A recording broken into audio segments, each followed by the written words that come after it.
Bonjour tout le monde et bienvenue dans le podcast de Unit, le podcast dédié aux énergies vertes. Je suis Marian Terrasse et notre expert d'aujourd'hui est Elliot Moreau. Il est chef de projet en développement photovoltaïque, on va y revenir. Pour cet épisode, nous allons parler des recommandations de la WWF pour la biodiversité dans le cadre des énergies renouvelables. Alors, on va beaucoup parler des énergies renouvelables et souvent, parce que c'est le mot technique, on va utiliser le terme ENR. Retenez bien que les ENR, ce sont les énergies renouvelables. Pour ce qui est de l'introduction, depuis 2019, la WWF propose une série de documents liés aux ENR, énergies renouvelables.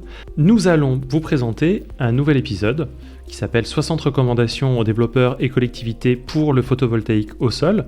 Vous y aurez accès bien sûr en description, en commentaire de ce podcast. Mais nous allons déjà vous débriefer sur la thématique et sur le sujet. Avec Elliot. Donc commençons. Bonjour Elliot. Bonjour Marian. Elliot, comment est-ce que ça va ? Écoute Marian, ça va très bien. Je suis très content d'enregistrer ce nouvel épisode du podcast avec toi. C'était la rentrée pour moi il y a quelques jours, donc pas mal de sujets sur la table, mais très content d'être de retour. Alors oui, pour ceux qui nous écoutent, vous nous entendrez probablement quelques semaines après la rentrée, mais pour nous c'est la rentrée et pour moi aussi, il y a une grosse charge de travail. Est-ce que tu peux nous dire qui tu es et quelle est ton expertise professionnelle ? Alors donc moi je suis ingénieur de formation, j'ai reçu une formation généraliste avec une spécialisation à la fin de mes études dans le domaine des énergies renouvelables marines plus spécifiquement. Puis finalement je me suis un peu éloigné de ce domaine-là pendant près de 6 ans puisque j'ai travaillé pour une petite entreprise dont l'objectif était d'accompagner la Commission européenne sur le développement de ses programmes spatiaux et donc plus particulièrement d'un programme qui s'appelle Copernicus, qui est un programme de surveillance de l'environnement, donc avec quand même une grosse composante environnementale dans mon travail. Voilà, il y a un peu plus d'1 an maintenant, j'ai décidé de revenir à des choses un peu plus concrètes et de me rapprocher de ma formation initiale en me lançant dans le développement de projets d'énergie renouvelable. Et donc c'est dans ce cadre-là que j'ai atterri chez Unit, où du coup mon rôle aujourd'hui est d'orchestrer un peu toutes les études environnementales et techniques qui permettent de passer d'un site d'implantation potentielle d'un projet à une autorisation de construire. Donc on va parler vraiment des énergies renouvelables, des projets d'énergie renouvelable. Et est-ce que tu peux me donner les différents types de projets qui existent peut-être, mais surtout sur lesquels toi tu es amené à travailler ? Alors, énergie renouvelable, donc ENR, on parle de plusieurs formes de production d'électricité renouvelable, donc ça englobe évidemment l'éolien, l'hydroélectricité, le photovoltaïque, qui sont 3 des énergies sur lesquelles travaille Unit. Moi, je suis chef de projet développement photovoltaïque, donc je travaille uniquement sur l'énergie solaire, et donc je travaille notamment sur des projets photovoltaïques au sol, dont il est question dans ce document de la WWF. Et quels autres types de projets existent ou pourraient exister en général ? On a effectivement d'autres types de projets photovoltaïques, excusez-moi. On travaille aussi sur des projets flottants, sur des étangs. On travaille sur des projets en ombrière. Je crois que ça a fait l'objet d'autres épisodes du podcast. Oui. Et voilà pour les grandes familles de projets. Sur les énergies renouvelables, il me semble que Unit travaille aussi sur l'hydroélectricité, un petit peu sur l'éolien. Et est-ce qu'il existe d'autres énergies renouvelables qui seraient pertinentes ? Oui, alors effectivement, Unit travaille donc sur le photovoltaïque, l'éolien et l'hydroélectricité. On a aussi, on parle aussi souvent de méthanisation, qui avait d'ailleurs fait l'objet de l'épisode précédent des recommandations de la WWF, qui était lui sorti en 2020. Très bien. Alors comment ça se passe, un développement de projet ENR, énergie renouvelable, vis-à-vis de cette démarche durable ? Tu viens de parler de la WWF, mais justement vis-à-vis de cette démarche durable et des attentes qu'ils ont et des suggestions qu'ils proposent. Donc aujourd'hui, on fait face à un constat. Il y a une urgence climatique avec les impacts qu'on connaît sur la biodiversité et les écosystèmes. On nous parle souvent des différents leviers qu'on a à notre disposition, donc consommer moins, consommer mieux, produire bien plus d'énergie à base de ressources renouvelables. Donc le solaire en fait partie. Et ce qu'il faut pas oublier, c'est que dans la lutte contre ce changement climatique, c'est que toutes ces actions doivent aussi avoir l'impact le plus faible possible sur l'environnement. Et donc c'est là qu'intervient la démarche de la WWF. On comprend assez vite que ça n'aurait pas de sens de prétendre lutter contre le changement climatique si c'était fait au détriment de la biodiversité, qui finalement elle-même est le premier acteur de la lutte et de l'adaptation à ce changement. Donc voilà, donc quand il s'agit d'implanter une centrale de production sur un territoire, par nous là, en l'occurrence de projets photovoltaïques au sol, si on souhaite construire un projet durable, il s'agit pas uniquement de produire le plus de mégawatts possible. Et donc c'est ce que la WWF essaye de faire ressortir de cette liste de recommandations et de ce document, c'est d'expliquer que la durabilité d'un projet photovoltaïque réside dans la prise en compte de 3 grandes familles d'enjeux, qui sont donc en premier lieu effectivement la biodiversité et l'environnement. Donc c'est-à-dire que quand on développe un projet ENR, on va s'intéresser évidemment à l'impact carbone du projet, on va s'intéresser à la manière dont on va occuper les sols, à la potentielle destruction d'habitats ou l'impact qu'on va avoir sur les sols. Et on va essayer de minimiser autant que possible finalement les impacts sur ces écosystèmes, avec toujours en tête alors la séquence ERC, je sais pas si c'est quelque chose qui a été évoqué dans les précédents épisodes. La séquence ERC, qui veut dire donc éviter, réduire, compenser. C'est quelque chose qu'on a perpétuellement en tête dans le développement de nos projets, qui consiste à, dans un premier temps, éviter un maximum les impacts sur l'environnement. Pour les impacts qu'on ne pourrait pas éviter, essayer de réduire leur amplitude. Et vraiment en dernier recours, mais on essaie de ne jamais arriver à ce stade-là, pour les impacts qu'on ne peut pas éviter et pour lesquels il est compliqué de réduire l'amplitude, et bien compenser, donc c'est-à-dire mettre en place des mesures compensatoires et des choses assez sérieuses pour redonner un peu, pour donner en échange de ce qu'on prend à la biodiversité et aux écosystèmes. Donc voilà, donc ce volet biodiversité et environnement, qui est le premier enjeu présenté par la WWF, il est en grande partie porté par l'étude d'impact environnemental à laquelle sont soumis la plupart des projets de centrales photovoltaïques au sol. À partir d'une certaine taille, on y est soumis réglementairement parlant. Et donc cette étude, elle fournit une description très complète de l'environnement du projet, avec notamment une analyse assez fine des espèces faunistiques, floristiques présentes sur site et potentiellement impactées. Donc voilà, ça c'est le premier enjeu sur les 3 enjeux présentés par la WWF. C'est souvent celui dont on entend parler, mais il y a pas que ça à prendre en compte. Et donc le deuxième enjeu présenté par le document, c'est de réussir à combiner les aspects planification et réduction des délais. Donc je m'explique. L'idée, c'est pas de faire face à une explosion de développement de projets d'énergie renouvelable qui serait pas gérable ni par les territoires ni par le gouvernement. Donc c'est de cadrer un peu ce développement d'énergie renouvelable, mais l'idée c'est aussi d'accélérer. On en parle énormément, il faut développer les énergies renouvelables, c'est quelque chose sur lequel qui fait l'unanimité. Donc il faut planifier et s'assurer que tous ces développements sont pérennes, sont durables, mais en mettant les moyens pour réduire les délais d'instruction et faire sortir les projets le plus vite possible. Donc il y a un peu cet enjeu de ce cadre à mettre pour faire coller planification et réduction des délais. Donc ça c'est un enjeu un peu plus politique. Et le troisième enjeu de la durabilité aux yeux de la WWF, c'est la désirabilité des projets auprès de la population. Donc ça c'est un autre gros enjeu. C'est-à-dire qu'aujourd'hui on parle de projets qui sont quand même destinés à s'implanter sur le territoire pour 30-40 ans quand même. Donc si on veut que ces projets s'inscrivent dans une démarche durable et génèrent une dynamique vertueuse, il faut que les citoyens s'emparent du sujet de manière positive. Donc il faut aussi faire attention à tout ce qui va les impacter le plus, donc les problématiques paysagères. Il faut faire attention à ce que le projet apporte quelque chose aussi aux localités, sous la forme d'emploi, de taxes, sous la forme de campagnes de sensibilisation, etc. Donc c'est le troisième enjeu présenté par le document. Et donc finalement ces 3 volets résument assez bien le contexte dans lequel on se place nous, les développeurs. Donc quand je dis nous, c'est UNIT, typiquement les porteurs de projets. Qui est d'être cohérent dans notre démarche de lutte contre le réchauffement climatique en préservant les écosystèmes dans lesquels on s'implante. Donc ne pas arriver avec nos gros sabots et simplement implanter des panneaux pour faire du mégawatt, c'est pas l'idée. Deuxièmement, s'inscrire dans une stratégie de déploiement qui convienne à la fois aux objectifs nationaux, donc accélérés, et aux objectifs locaux. et enfin contribuer à l'acceptation citoyenne, voilà, pour créer cette dynamique et réellement accélérer dans le développement des énergies renouvelables dans les années à venir. Et donc pour finir là-dessus, finalement, le document insiste aussi sur le fait que cette démarche durable et la prise en compte de ces différentes familles d'enjeux doit intervenir tout au long de la durée de vie d'un projet. Donc c'est pas uniquement au moment de l'étude d'impact et au moment de l'instruction des autorisations de construire, mais c'est très en amont. Donc dès l'identification d'un site potentiel d'implantation, c'est des éléments qu'il faut prendre en compte, pas seulement la biodiversité, mais aussi l'acceptabilité, etc.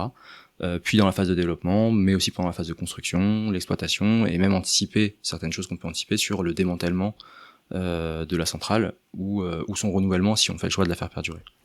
Donc voilà pour le cadre global dans lequel s'inscrit le document de la VVF. C'est réellement ces trois grosses familles d'enjeux dont la biodiversité occupe un rôle prépondérant, mais pas seulement. Il faut pas seulement répondre à cet enjeu-là, et c'est là toute la difficulté du développement des projets d'énergie renouvelable. C'est qu'il y a tous ces aspects à prendre en compte. Donc on a plusieurs enjeux et on a différents acteurs aussi. Alors tu as un petit peu développé qui étaient les développeurs avec l'exemple d'Unit, mais on a un autre type d'acteurs qui sont, il me semble, les collectivités. Est-ce que tu peux nous détailler, nous donner des exemples de collectivités, par exemple, pour qu'on puisse un peu visualiser si on n'est pas de cet univers-là, et puis nous dire quels sont les liens que vous avez ensemble et comment ça marche un petit peu? Oui, bien sûr. Donc effectivement, c'est ce qui est mis en avant dans le document de manière générale, c'est le lien entre les développeurs et les collectivités. Donc par collectivité, on entend les communes, les communautés de communes, les chambres d'agriculture. Enfin, on entend toutes les instances publiques qui vont avoir pour mission de développer les territoires et de s'assurer que tout se passe bien sur leur territoire. Et donc voilà, donc finalement c'est pas seulement une problématique de développeurs, le développement des énergies renouvelables, parce que on disait c'est des projets qui s'implantent sur un territoire, donc c'est vraiment un travail en parallèle et souvent un peu collaboratif entre les développeurs, les porteurs de projets et les collectivités. Donc aujourd'hui, c'est plutôt une bonne chose. Il y a un nombre croissant de développeurs, notamment dans le solaire, depuis quelques années, et donc une vraie volonté de développer le photovoltaïque. Donc on a forcément un nombre croissant de projets qui sont des projets qui viennent s'implanter sur des territoires et qui vont directement impacter les collectivités. Il faut comprendre que le rôle des collectivités, c'est de prendre des décisions les plus cohérentes possibles, à la fois pour le développement et la préservation de leur territoire. Eux aussi, ils ont leurs enjeux. Donc voilà, donc le sujet des ENR, c'est quelque chose auquel elles commencent à être habituées. L'éolien, ça fait quand même un moment que ça a été développé de manière assez massive. Le solaire, on est dans une période assez faste dans le développement du solaire, donc elles commencent à être habituées à ce genre de problématiques. Et petit à petit, il y a une conscience qui se crée aussi chez elles sur le rôle très important qu'elles peuvent jouer dans le développement de ces projets-là et dans l'accélération de cette transition dans laquelle on essaie de s'inscrire. Et d'ailleurs, je dis prise de conscience parce qu'on n'a pas aujourd'hui les mêmes retours selon les collectivités. On observe différents types de comportements vis-à-vis des projets. On va avoir des élus locaux qui sont très favorables, avec une volonté ferme d'aller de l'avant, qui vont nous dire voilà, nous on est persuadés que c'est la bonne solution, on vous soutient énormément. Et puis on va avoir des élus qui pour diverses raisons vont être plus ou moins opposés ou à minima réservés vis-à-vis de ces développements, qui vont nous dire on peut pas s'opposer mais on a un peu peur, ou même non, en fait on est fermement opposé parce que on craint que ça ait trop d'impact sur nos territoires et notamment on a déjà subi le développement éolien, ça vient se rajouter, voilà. Donc il y a vraiment différents types de discours assez opposés avec des intermédiaires. Et parmi les raisons de ces réserves, moi je pense qu'il y a à la fois une difficulté à se positionner fermement d'un point de vue politique, parce que c'est un sujet qui est un peu clivant auprès de leurs habitants, auprès de leurs administrés. C'est pas évident de par un oui ou par un non de satisfaire tout le monde. Donc il y a vraiment cette dimension politique. On a des élus qui ont du mal à se positionner fermement. Et il y a aussi un peu une composante d'ignorance, de méconnaissance du sujet et peut-être de crainte vis-à-vis du travail que vont faire les développeurs, c'est-à-dire de crainte que les développeurs ne prennent pas en compte tous ces enjeux et ne prennent pas en compte aussi les intérêts des collectivités. Donc d'une certaine manière, chacun a ses enjeux, chacun a ses propres intérêts. Comment est-ce que vous organisez ça et comment vous trouvez des convergences et quelles sont-elles ? Alors effectivement, il y a les développeurs d'un côté, les collectivités de l'autre, c'est les deux gros acteurs de ces développements. C'est d'ailleurs pour ça que le document est destiné à ces deux grandes familles. Et on a nos intérêts respectifs. Mais quand on y regarde de plus près, c'est pas des intérêts qui sont incompatibles. Loin de là, en fait. Les développeurs, on a évidemment à souhait de faire sortir nos projets, parce que c'est notre métier. Mais contrairement à ce que pourraient penser certaines collectivités et certaines personnes, on n'a pas à cœur de les faire sortir à tout prix. C'est ce que je disais tout à l'heure, aux dépens de l'environnement et de la biodiversité et des habitants de ces territoires. Donc nous, en tant que développeurs, et je pense que c'est particulièrement le cas chez des développeurs comme Unit, il y en a d'autres, on n'est pas les seuls, mais qui portent les projets de bout en bout, de l'identification du terrain jusqu'à l'exploitation de la centrale et sa fin de vie. On a vraiment, nous, pour objectif de répondre à un intérêt triple, qui est d'un sociétal, parce que il faut qu'on réponde à des objectifs d'intérêt public en produisant du mégawatt renouvelable, territorial, parce que on développe des projets sur les territoires et il faut qu'on apporte de la valeur à ces territoires, et environnemental, parce que on développe du mégawatt renouvelable, mais il faut le faire de manière durable et avec un impact minimal.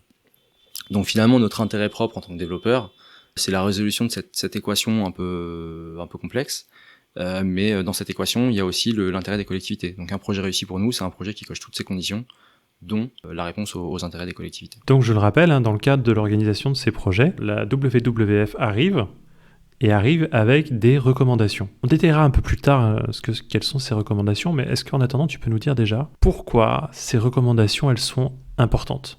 Alors, je dirais qu'elles sont importantes parce que finalement, il y a un certain nombre de développeurs et de collectivités avec, le développement en masse de ce type de projet est relativement nouveau. Et donc, toutes les parties prenantes ont encore des choses à apprendre les unes des autres. Si tu veux, il y a un processus d'apprentissage un peu perpétuel dans la filière. Et donc, le fait de formuler une liste de recommandations comme celle-ci, qui plus est, je trouve, est relativement bien structuré pour ceux qui oseront aller mettre le nez dans le document. Ça permet, moi je trouve, pour les développeurs d'identifier et de mener des actions qui ont du sens pour les territoires, alors que c'est pas forcément des choses, ils ont pas forcément les cartes en main initialement quand ils attaquent un projet pour faire ce genre de choses, donc ça permet de leur donner les outils pour le faire. Pour les collectivités, de la même manière, ça leur fournit des outils qui peuvent leur permettre d'être vraiment acteur dans le développement de ces projets, plus que simple décisionnaire qui donne son avis ci et là à des moments assez ponctuels du développement des projets, juste pour autoriser le permis de construire, etc. Ça leur donne des outils pour être moteur et être acteur de ces développements. Et finalement, les deux combinés, ça permet de favoriser un travail mutuel dont je parlais au début, de collaboration presque, et d'améliorer l'efficacité de ce travail. En comprenant quels sont les leviers de chacun, quoi. Voilà, c'est important de comprendre les intérêts et les leviers de chacun pour pouvoir travailler ensemble efficacement. Et voilà. Donc c'est surtout, ce qui est intéressant, c'est que c'est surtout c'est pas des recommandations théoriques ou des choses qui n'ont jamais été faites. Il y a des recommandations qui sont jugées ambitieuses parce que c'est des choses qui sont assez peu faites, mais ça se veut être des recommandations qui sont opérationnelles, donc des actions qui sont réellement issues de l'expérience existante du PV en France. Et voilà. Et donc ce que je disais, c'est que ça vient nourrir un peu un process continu d'apprentissage et de partage de bonnes pratiques de la filière sur ces thématiques. Et d'ailleurs, la WWF le dit. C'est un document qui est amené à évoluer. Il y aura sûrement des mises à jour qui intégreront de nouveaux éléments et de nouveaux retours d'expérience. Donc, mais en l'état, il est déjà très intéressant. Ok, il y a un truc qui m'a marqué, c'est que tu as parlé d'outils. Ça veut dire que ces recommandations sont aussi des outils. Et ça c'est cool. On se dit effectivement donc que les différents acteurs vont utiliser ces outils. Si on leur propose quelque chose de nouveau et d'intéressant, ça va marcher. Mais il y a un certain nombre de recommandations. Je soupçonne que ce sont juste des recommandations. Et comment est-ce que la WWF peut forcer les différents acteurs à les respecter, ces recommandations ? Alors, je dirais qu'elle peut pas elle peut pas nous forcer, nous les développeurs, ni les collectivités, à les mettre en application. Mais je pense que c'est toujours pareil, mieux c'est formulé et plus c'est concret et plus c'est proche du terrain, plus les acteurs à qui sont destinées ces recommandations vont avoir envie de les mettre en application parce que elles sont guidées et elles ont plus qu'à appliquer ce qu'on leur propose d'appliquer. Et donc ce qui est intéressant dans cette liste de recommandations, c'est que le WWF a aussi structuré, si tu veux, ces 60 recommandations autour de 4 grands principes, alors ce qu'ils appellent des grands principes qui se détachent, qui sont présentés comme 4 axes principaux de travail pour développer cette démarche durable. Écoute, je te propose d'aller un petit peu plus loin, de nous présenter un peu ces 4 principes et de nous dire un peu comment est-ce que ça fonctionne et qu'est-ce qu'on peut synthétiser dans le cadre de notre conversation pour ceux qui nous écoutent. Oui, alors là, je vais pas rentrer dans le détail de recommandations en particulier. Je pense que l'idée, c'est effectivement de présenter ces principes et d'en expliquer, des expliquer dans les grandes lignes. Pour ceux que ça intéresse, il faut vraiment aller plus loin et lire et aller mettre le nez dans le document pour avoir des recommandations détaillées. Mais voilà, le premier grand principe qui est donné, c'est constituer un écosystème territorial favorable. Alors, qu'est-ce que ça veut dire ? On l'a dit un peu plus tôt.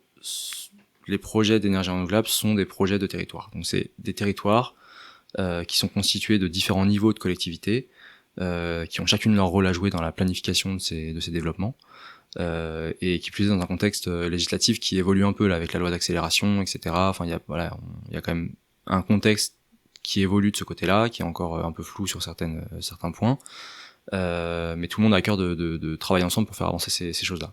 Et donc dans ce tissu local,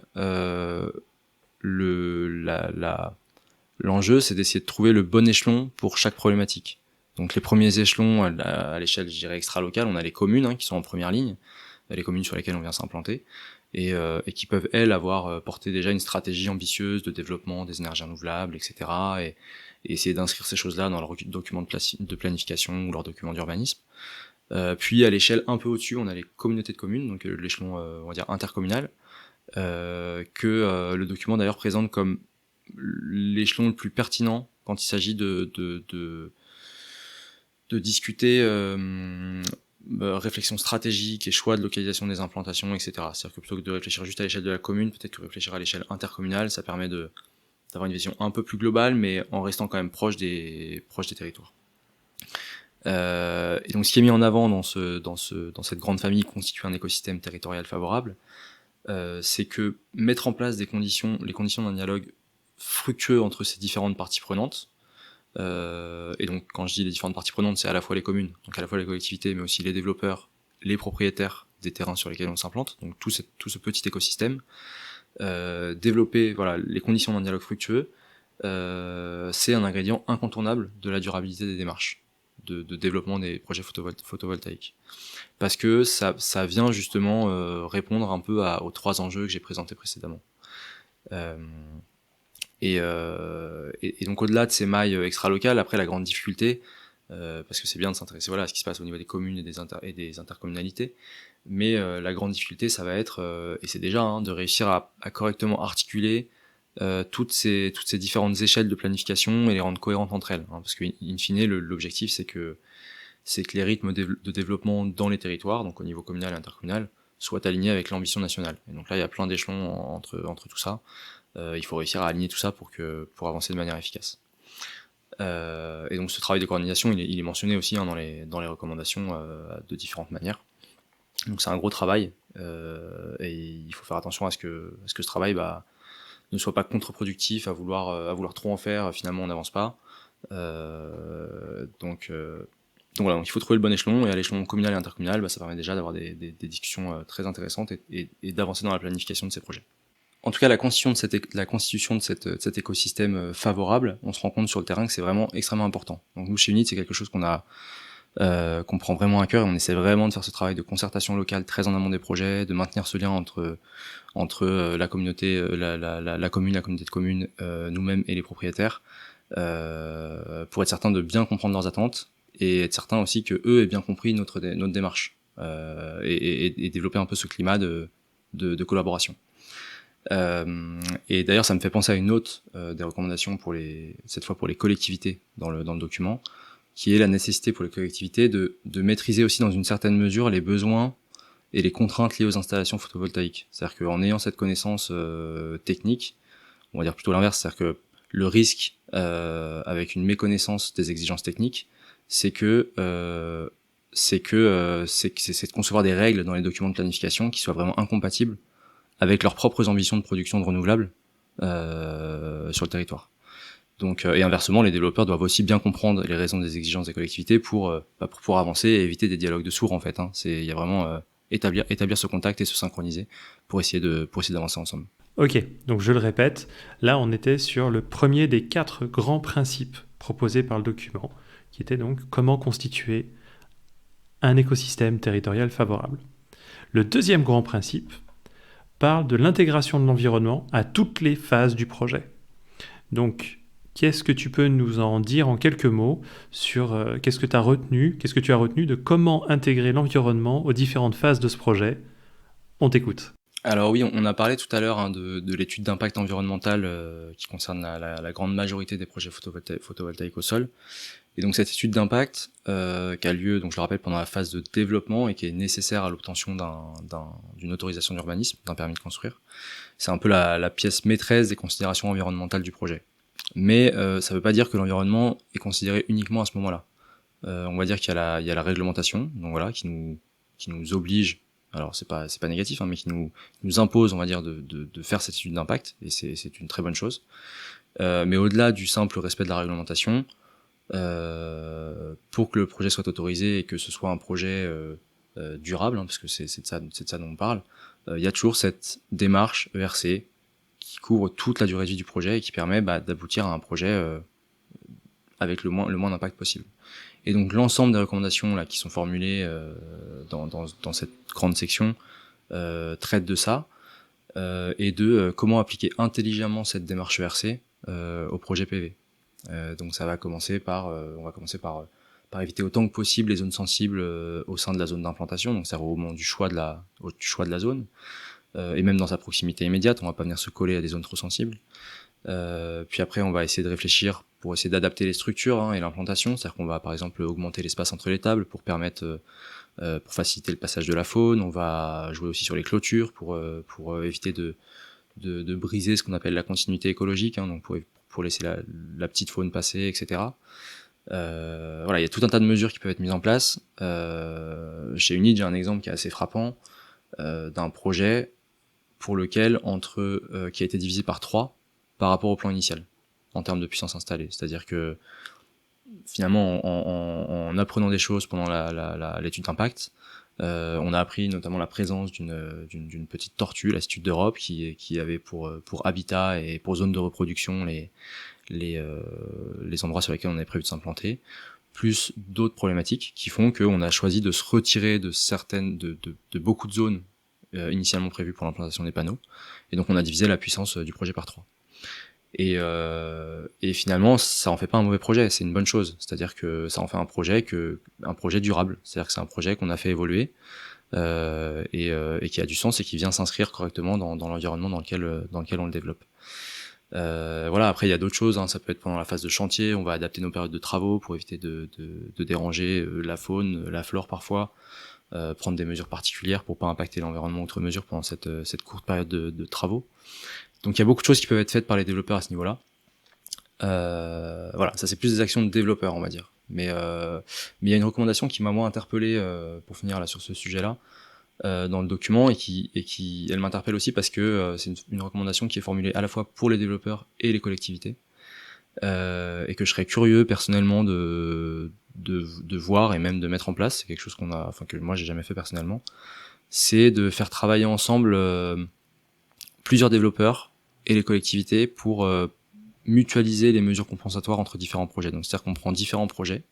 L'idée c'est d'avancer. On a X projets qui sont menés par différents développeurs. Alors différents développeurs ou un même développeur, mais si on pousse l'idée, ça peut être même différents développeurs. Pour lesquels on a besoin de mettre en place des zones de compensation pour recréer des habitats de certaines espèces, etc.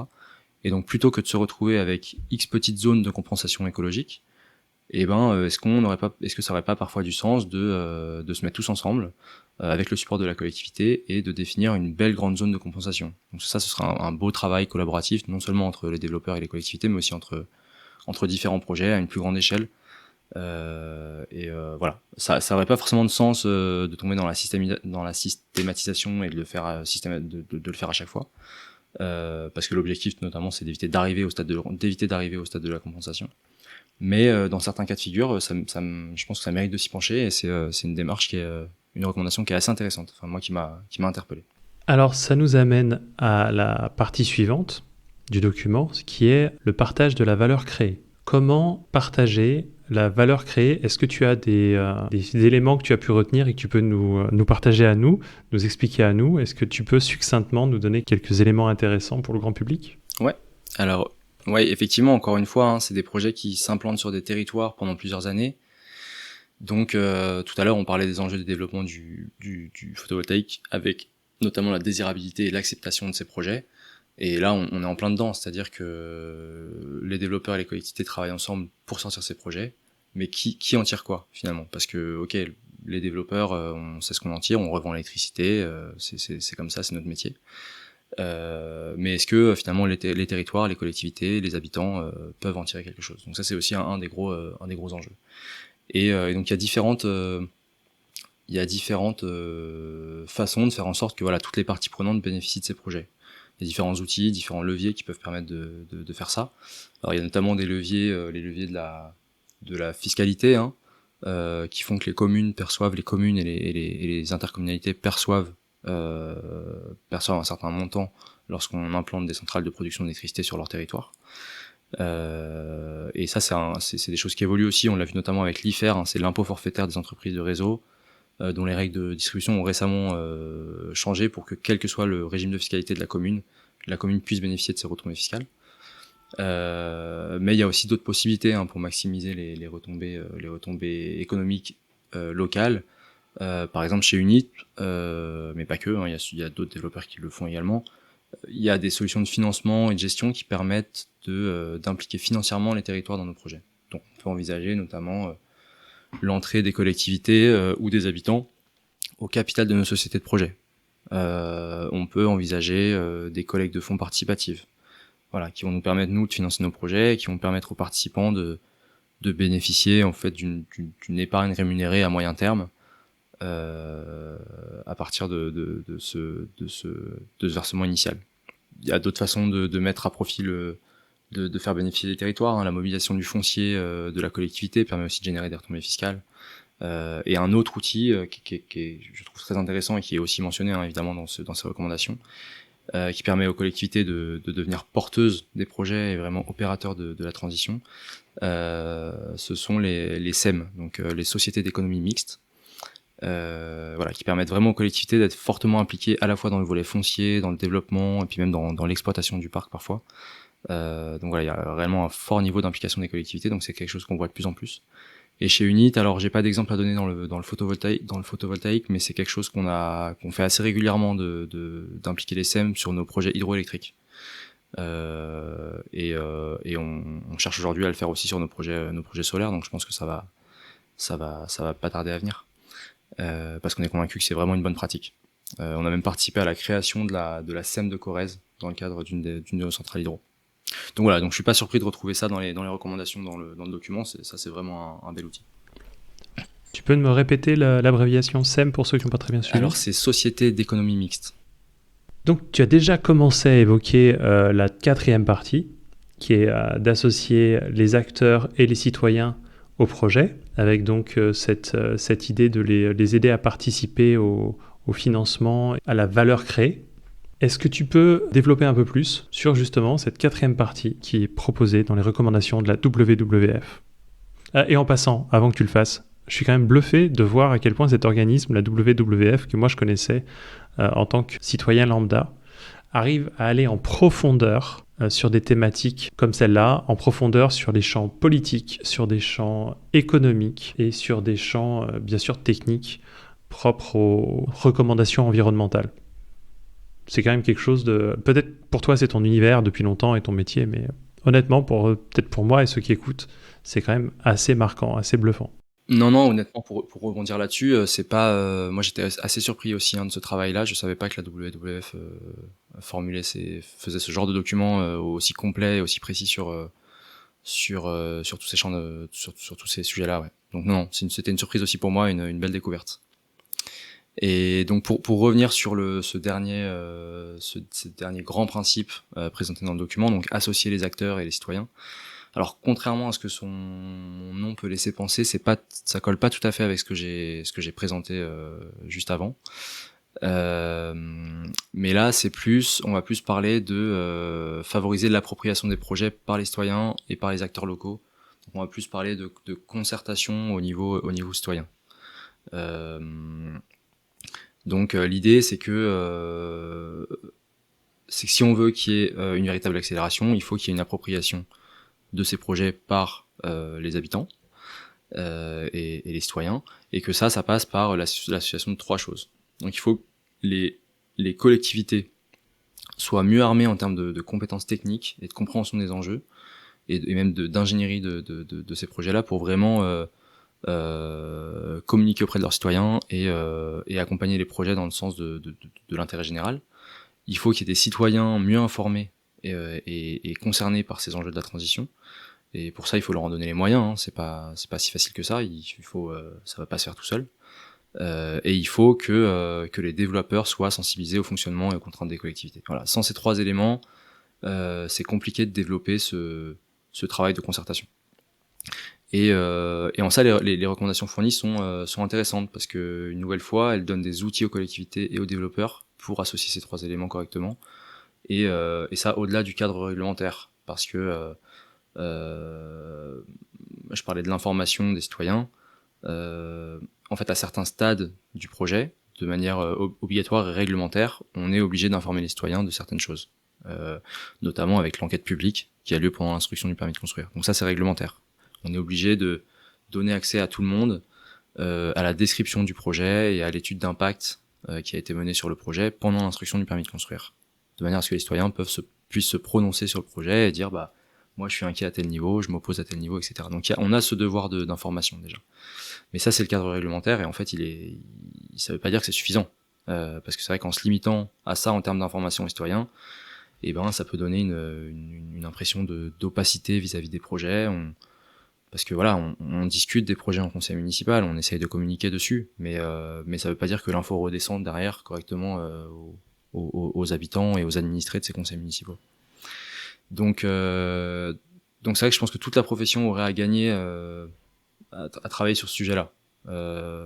Et c'est en ça que les recommandations sont importantes. J'ai représenté les choses sur la manière de mener ces actions de sensibilisation, hein, c'est ce qui est fait dans le document, sur l'importance de bien définir un calendrier de concertation sur les projets, qui permettent d'impliquer les habitants, pas seulement pendant l'enquête publique, sur l'importance aussi c'est intéressant, sur l'importance de l'intelligence collective, dans le sens où il y a beaucoup d'aspects des projets photovoltaïques qui peuvent bénéficier d'une forme d'intelligence collective dans la recherche de consensus. Donc par exemple la transformation des paysages, où est-ce qu'on va mettre des haies, est-ce que ça implique vraiment, qu'est-ce que ça implique sur le paysage de la commune, etc. Donc ça peut faire partie de discussions qui impliquent les citoyens et les habitants dans la définition des mesures. De la même manière pour les retombées locales. Voilà, il y a tout un tas de sujets qui pourraient les intéresser et sur lesquels on pourrait les impliquer plus tôt. Donc voilà, il y a vraiment une nouvelle exigence de transparence, moi je trouve, sur ces projets-là, qui est indispensable pour que les habitants s'approprient les projets et qu'on se retrouve avec moins de projets finalement, moins de méfiance et moins de défiance sur tous ces projets-là. Eh bien, je te remercie. Donc là, on a vu les 4 grands principes des recommandations de la WWF dans le cadre, je le répète, de cette série de documents liés aux énergies renouvelables. Ici, là, on parlait plus précisément des recommandations aux développeurs et aux collectivités pour le photovoltaïque au sol. Donc déjà, un immense merci Elliot. Merci à toi. C'était Marian Terrasse. Je rappelle que Elliot s'intéresse de près à la question parce qu'il travaille pour UNIT. UNIT qui est un groupe qui développe, construit et exploite des centrales de production d'électricité locales et durables depuis longtemps maintenant. Si vous qui nous écoutez, vous êtes intéressé pour valoriser un grand terrain, un parking de bonne dimension, un élevage ou pour un projet photovoltaïque de ce type, vous pouvez nous contacter aux coordonnées en commentaire. Dans tous les cas, abonnez-vous au podcast, pour en découvrir toujours plus sur l'avenir de l'électricité verte.